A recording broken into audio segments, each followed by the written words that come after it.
Welcome to Thoughtless Entertainment to the two people who are going to see this, because I've been suspended from YouTube for a week for spreading medical misinformation. So the only people who are going to see this is the 0 people on Rumble until next week when I put it out on YouTube after my suspension. Doing pretty good. First episode caused me to get a strike. I woke up the other day to YouTube telling me they got a spreading medical misinformation, and the video it was my very first episode, and it was the clip that I made of it, and they got me on that. And then I put out the I put out the women are like grapes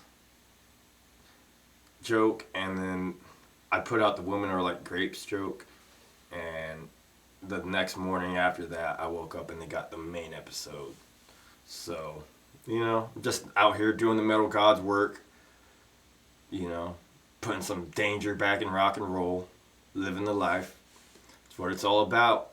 You gotta stir the pot a little bit, right? And speaking of danger, Paradise Lost Greg McIntosh on modern mainstream metal. It's safer than pop music. See, I'm not the only one. Really, 1 second was rebelliousness, which sounds kind of back to front because metal is supposed to be the rebellious music. To us, it was starting to become a bit stagnant and not rebellious. As it turns out, it's become, mainstream metal now is safer than pop music. It's all got the same production, the same everything. It's kind of just like lukewarm water, and I agree with him 100%. Everything that I've heard, they all have the same guitar tones, and that's what gets me. I'm over those guitar tones. Let's just get some old school guitar tones. Everybody used to sound different back in the day. Everybody had their own sound, and now it's all just kind of has the same kind of computerized VST bullshit, And if you're in a signed band, you should be using real amps. Do that shit old school. And, if you're in your room or whatever and that's all you could use is computer stuff, and more power to you, that's awesome. But if you have the capability, definitely mic up some guitar cabs and stuff.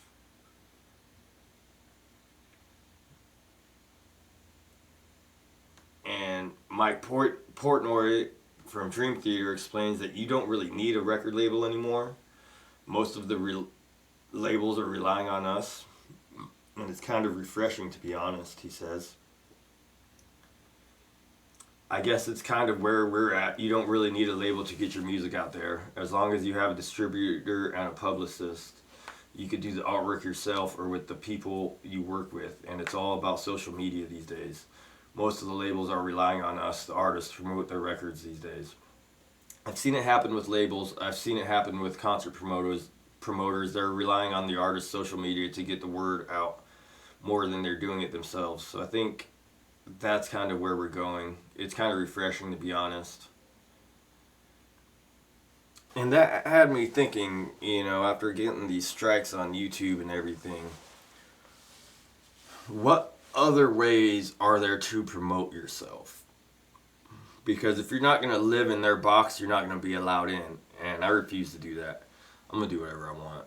And what other options besides social media is there? Because it takes a lot of time to build up a following. That way, it takes a lot of time without it too, but just watching how YouTube works and how some things just take off and other things don't hardly get any views, and the algorithms, and you can't say this or that, and it's really weird. And what other options are there? I guess in that sense, if you don't want to be on social media, that's what the record label is for, is to get you those opportunities. But you also got to put on the work, like for myself, it's just me. I could do the social media thing just from here, and it makes it easy. But if you really want to make it without doing that, you got to do that old school and tour and get out there and meet people. And I don't like people. I don't want to meet people. So it's a lot of work, but it's an interesting thing. If anybody has any ideas, let me know on how I can promote myself. Because the whole reason I'm doing this is because I'm putting out an album. And for me, if 5 people hear it and say, hey, that's cool, that's a win for me rather than nobody hearing it. So, soon, I'm about 95% done writing this album, and it's going to be the most epic, groundbreaking album release of all time, they will say. Probably not, but I think it's pretty cool. It mostly just depends on how long it takes me to do the drums, because I have a full drum set and it's all mic'd up, and I would rather have my crappy drumming that I recorded and mic'd and EQ'd and did everything myself on than use freaking program beats, because integrity, man, and mostly because I have the stuff right there to do it, and I would much rather have a real raw sound than some computer stuff, even though those sound great and you can't even tell the difference, and will probably even sound better than what I do, but it's still going to be raw and pure, and doing it for fun and to do it, and why not do it yourself if you can?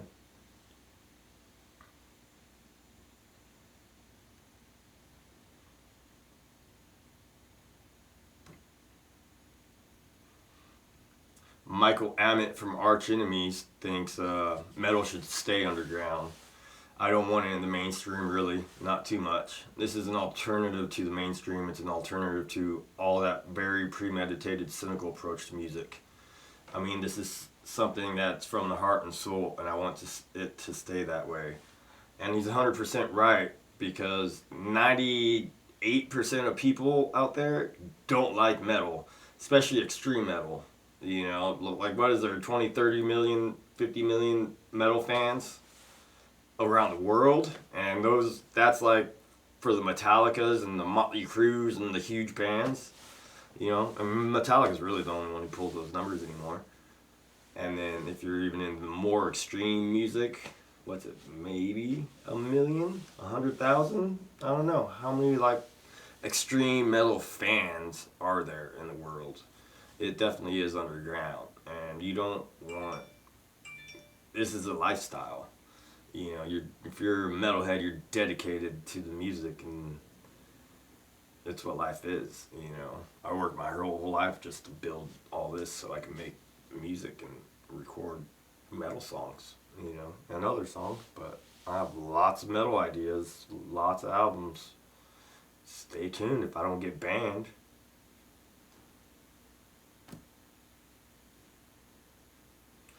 Architects suggest band strike over insane venue merch cuts. Bands really should, or definitely start boycotting or something, because if nobody plays there, they're not going to make any money either. But it would have to be a collective, like, unionized thing for it to happen. You can't have just metal bands do it. Nobody's going to care. You got to get some more mainstream bands on board, but they make a lot of money in different ways. So, but it would really help. I think it would do a lot of good.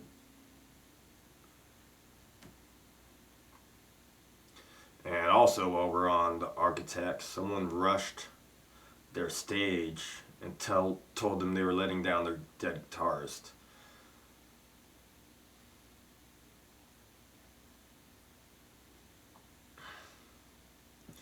In all my fucking years of being in this fucking band and giving you our fucking lives and working so fucking hard to turn around and see some fucking run on stage and fucking run at Josh and fucking grab the mic and start shouting whatever the fuck he was shouting, said Carter. That is fucking insane. A lot of younger people don't remember, but I bet everyone my age could tell you exactly where they were when they found out. that, you know, Dimebag Darrell was killed on stage. You know, that was unprecedented and never happened before. John Lennon, I guess, was shot, but not on stage. So it kind of changed the rules a bit, you know. If there's a barricade, you don't want to go past that barricade. But if it's open and you're able to go up there, definitely go stage dive or something. Just jump up and get right back down, you know. Depends on the show you're at, but stage diving is fun, you know. But yeah, you shouldn't be up there harassing bands. That's not good.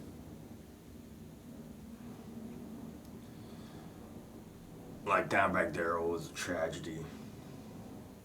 I remember I saw them in like November. I saw them in November, Damage Plan. So at least I got to see Dimebag and Vinny one time.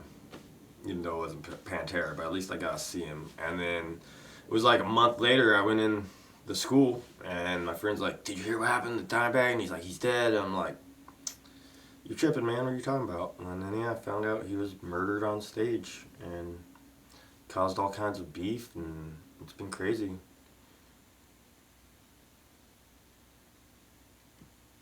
This isn't really music related, but I thought it was funny. What is an after-school Satan club? After months of controversy, an after-school Satan club finally held its first meeting this week at a Virginia school. The meeting was held Thursday at B.M. Williams Primary School in Chesapeake, Virginia. Though it's not organized or operated by the school. Use of school facilities for the club's meetings caused outrage amongst some local families when it was announced in December. These concerns culminated in the club being charged fees due to concerns over safety. You know what? I almost wanted to start a satanic club when I was in high school. Just because they had a Bible club. And, you know, you're supposed to have freedom of all religions and just kind of prove a point. I never did it, but if you want to have Bible study and allow Bible groups, you got to have satanic groups and Muslim groups. And if you want everybody to be accepted, you got to let everybody be accepted, you know? That's what America's about, right? Diversity of thought and beliefs.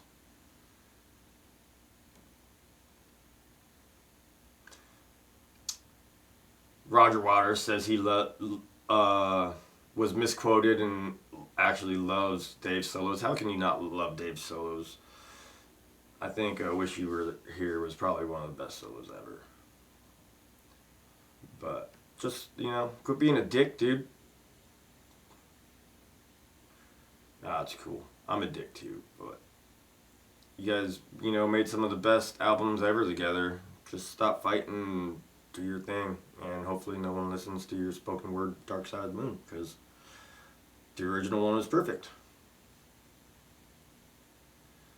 Gene Hoglan opens up on Godfather of Death Metal, Chuck Schuldiner. Not a big fan of the music industry. Why am I going off right now?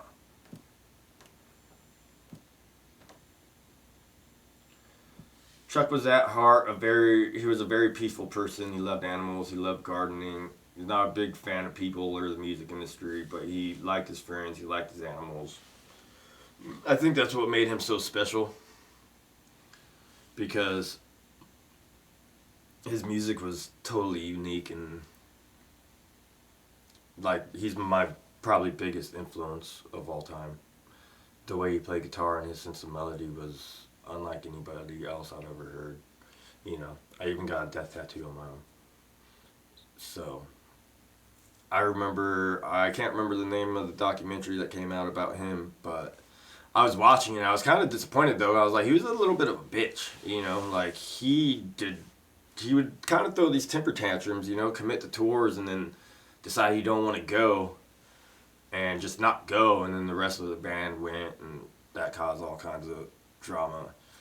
And he broke up the band and they had to reform it because it was his band.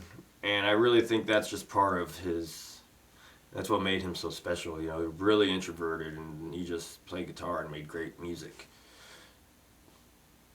Broke boundaries, you know. Every album he got better. Every album.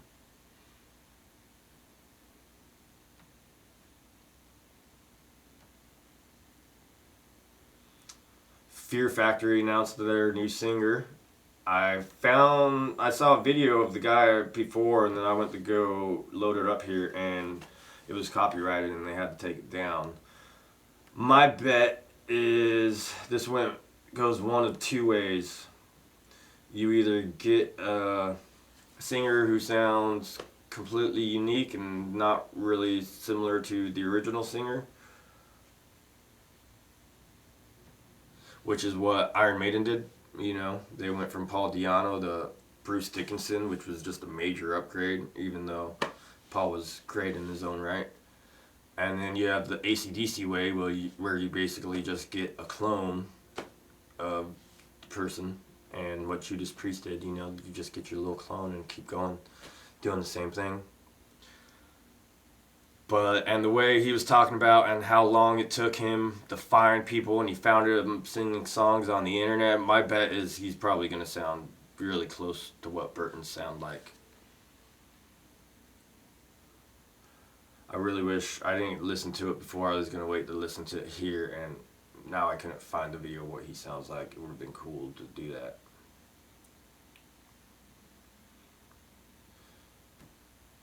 And then Marilyn Manson's accuser recants her allegations.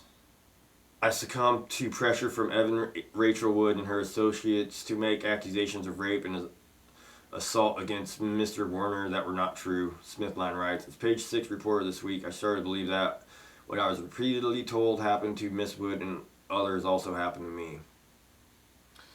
And this is a common theme that seems to be happening with Marilyn Manson. People are filing all these charges, and then they start suing, and then they back out of the lawsuit. And it's really weird. Either he has like his little cult followers, and they're like making these people's lives hell, and threatening him or whatever, or he really didn't do a lot of what they're saying. And I don't know which one to believe. I'm not going to make judgments. I'm sure there was lots of BDSM and bondage stuff going on. A lot of consensual, non-consensual stuff probably. You know, he's a weirdo. These allegations kind of make me... I always wondered if how much of it was an act, and all of this stuff coming out, and at least makes me think he's at least the real deal, and, you know, kind of really fucking crazy, and he's not just acting and tricking everybody, which I've always kind of wondered for years. You know,